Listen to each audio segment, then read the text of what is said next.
Hello everyone and welcome to Samuel's Racing Show, and there's been so much racing on, we've got a clipboard to get us through it all, so let's jump straight in, obviously starting with NASCAR Cup Series and the Daytona 500.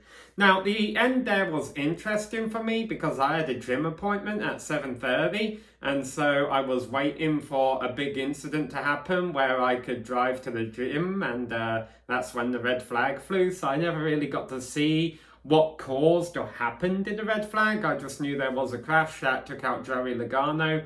I'm a bit of a Logano fan. Sometimes he makes it hard to be a Logano fan. This time he was an innocent bystander, and him and Keselowski were working so well together they probably should have and could have won the race. But it's Daytona. And then, that controversial finish happened. Could have a caution waved before the white flag? Who was in front at the time of a caution? Not the greatest ending ever, but the two things I will say are that William Byron, I believe, scored more points across the full course of 36 races last season, and obviously because of NASCAR's new playoff it's been around a little while now. Because of NASCAR's playoff system, Byron didn't end up winning the championship. And the second is that he's a great driver. He was up there, and he didn't really cause the big one per se, in my opinion. So credit to him. He was up there. He's a good driver. I think at the end of his career, we're going to be glad that William Byron was a driver who got a Daytona 500 win. It seems like he's a driver who should have that in his career. It's a bit of a bummer for the likes of Kyle Busch and all that. Denny Hamlin is the one that does have them. Kyle Busch doesn't. There's some big drivers out there still looking for that first win.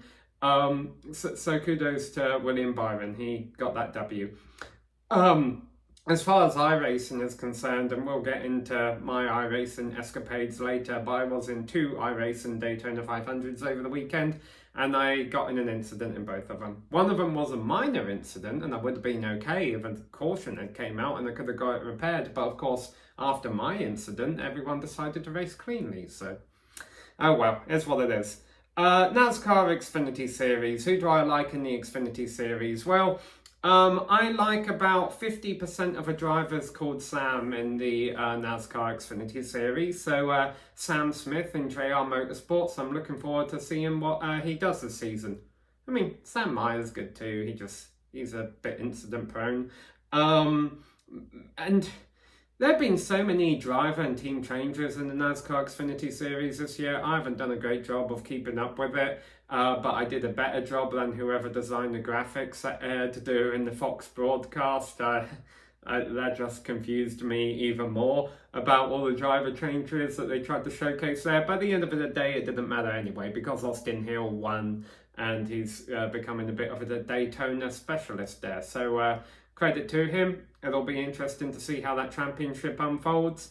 And I'm keeping an eye on Sam Smith because, it's not like he's called Samuel Smith. If he's taking Samuel, he's stealing my fat thunder, So we'll root for someone called Sammy.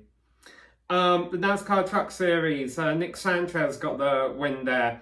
And everyone wrecked behind. Who got second, who got third, I don't really care because he was a few truck lengths ahead of everyone else when the inevitable big one happened. You could tell they weren't all getting back to the line cleanly, and so Sanchez was in prime position when the incident happened, so kudos to him.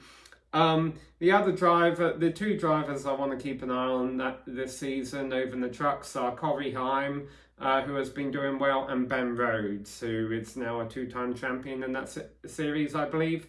And just when everyone thought, oh, Ben Rhodes is a really good driver, keep an eye out for him, he goes a lap down and goes in the middle, and you're like, what the hell is he doing? And then it turns out that, oh no, he wasn't driving really stupid, he was actually driving really good, because he was trying to avoid a crash with only 3 tyres.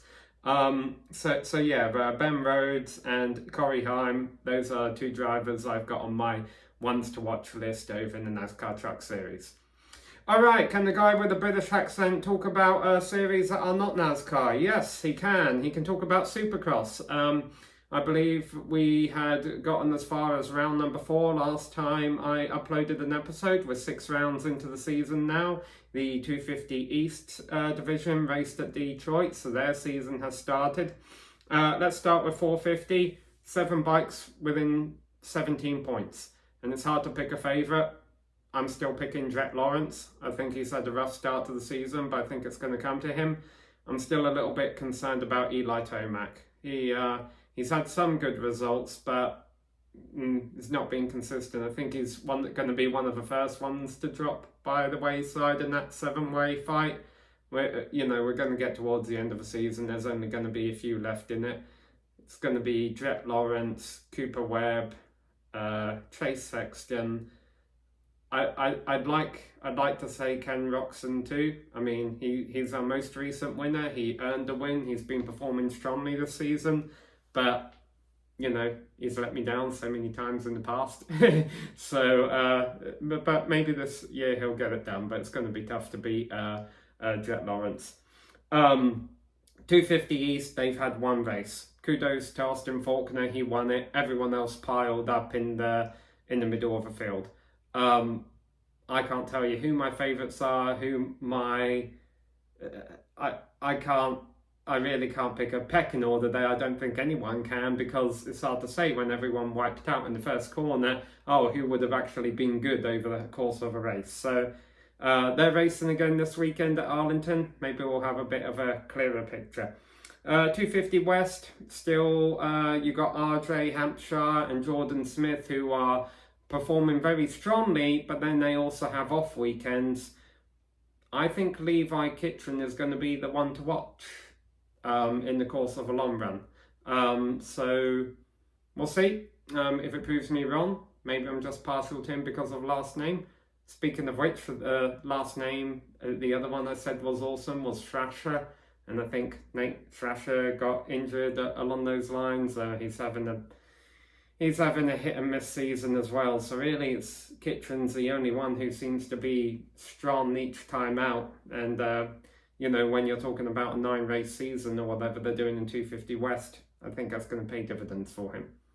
All right, in Formula One. Right when I uploaded this episode, I put the headline along the lines of Andretti not getting into F1. That is the biggest Formula One news of a pre-season. And then the day after I uploaded it, Lewis Hamilton was announced to Ferrari.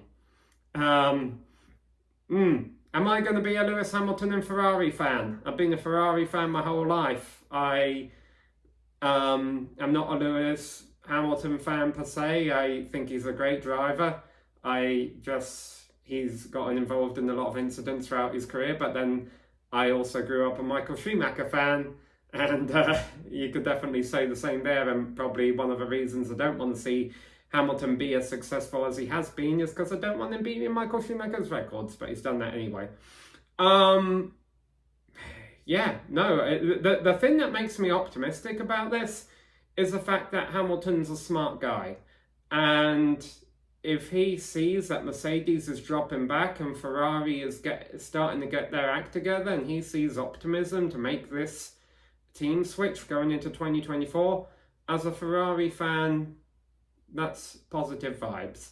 And I think I'd be happy to see him win. I tend to be partial toward the older drivers on the trailing end of their career. You want to see them go out on one final hurrah. And you know what? If Lewis Hamilton is going to beat Michael Schumacher and win an 8th title, it'd be nice to see him do it in a Ferrari, because he's not doing it in the Mercedes this year, because testing seems to indicate Max Verstappen is going to win the championship. And it would be nice to see Max Verstappen win a championship, not as a result of a penalty, not as a result of a controversial race, not as a result of a Saturday sprint race. Let's have him win the championship at the end of a Sunday Grand Prix. And see if it can happen this year. He might not win the championship, who knows. IndyCar, their finale is switching from Nashville Street Course to Nashville the Oval. Good. Not that IndyCar road course races aren't good. They are. But when I think IndyCar, I want to see open wheel cars racing at ovals, because that's something no other top tier series really provides for us. That's the uniqueness of IndyCar, and I think that's the way the season should end. So, you know, and it's not like Nashville's like a crapshoot track like an auto club or something like that. You know, it's a track where the drivers are going to have to perform well and have a good car underneath them to do well. So I'm going to be looking forward to that finale, and I think got a few more weeks until their season starts up here in St. Pete. Maybe I'll go to that race, we'll see.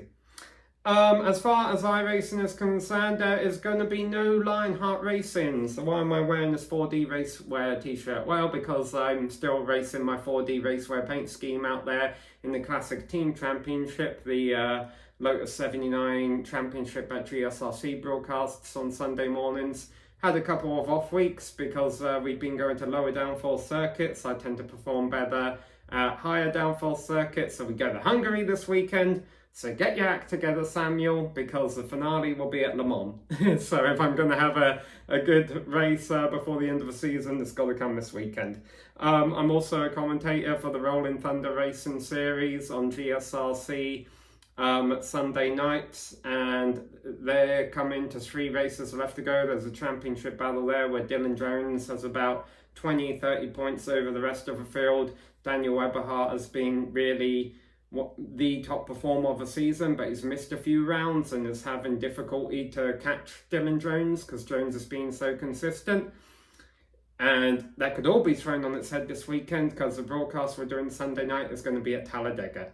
So who knows what's going to happen there. Well, that is about all of my racing notes, and now that this episode is about to be uploaded, watch some other crazy headline take place that I wasn't able to talk about. Enjoy all the racing.